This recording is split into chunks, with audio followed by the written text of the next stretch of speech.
এই মাসের বেতন কেটে কেটে দিবি? এই যে স্যার, আমি বেতনের টাকা নিয়ে আইছি। আচ্ছা, আর তুই দিবি নাকি থাকবে? ভাত নিয়ে আইসি, ভাত নিয়ে আইসি, প্রাইভেটে ভাত নিয়ে আসিস, ভাত নিয়ে আসিস, এটা কি করতে আইসিস? না না স্যার, আমিও নিয়েছি টাকা। ও আবার নিয়ে আইসিস, সমস্যা ছিল না দিলে। হ্যাঁ প্রান্ত, তুই? স্যার আমি সামনের মাসে 2 মাসের টাকা একসাথে দিয়ে দেবানি। আরে কোনো সমস্যা নাই, একদিন না একদিন তো টাকা দেবে, পড়াশোনার উপরে তোমরা মন দাও, কোনো অসুবিধা নাই। টাকা পয়সার বিষয়ে কোনো লজ্জা করবে না। আচ্ছা যারা, তুমি বলো আপেলের ইংলিশ কি? Sir Apple. গুড। আচ্ছা তুই বল কলার ইংলিশ কি হবে? Sir banana. আচ্ছা প্রান্ত, তুই বল ল্যাংড়া আমের ইংলিশ কি? সময় মতন বেতন দেয় না, পড়াশোনাও করে না। আচ্ছা তোমার বাড়ির ঠিকানা বলো। স্যার খুলনা। আচ্ছা বাংলাদেশের রাজধানী কোথায়? স্যার ঢাকা। আচ্ছা তুই বল, একটা ছেলে ক্লাস 10-এ পড়ে এবং ওর বয়স 16 বছর। এবার প্রশ্ন হলো, ওই ছেলের বাবার পাকুড়ার দোকান কোথায়?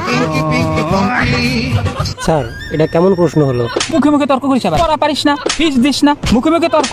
আচ্ছা যারা, তুমি বলো অপবিশ্বাসের স্বামীর নাম? স্যার শাকিব খান। আচ্ছা তুই বল বুবলির স্বামীর নাম? স্যার সাকিব খান। এবার তুই বল কাজী নজরুল ইসলামের মামাতো ভাইয়ের নাম কি?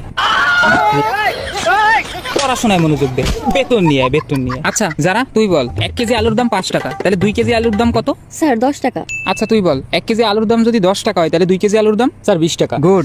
আচ্ছা তুই বল 1 কেজি আলু যদি 20 টাকা করে হয়, তাহলে ওই আলু খাতে কি পরিমাণে আলু আছে? পড়াশোনা করা লাগবে না, বেতনও দেওয়া লাগবে না। স্যার কালকে আমি 2 মাসের বেতন একসাথে দিয়ে দেব।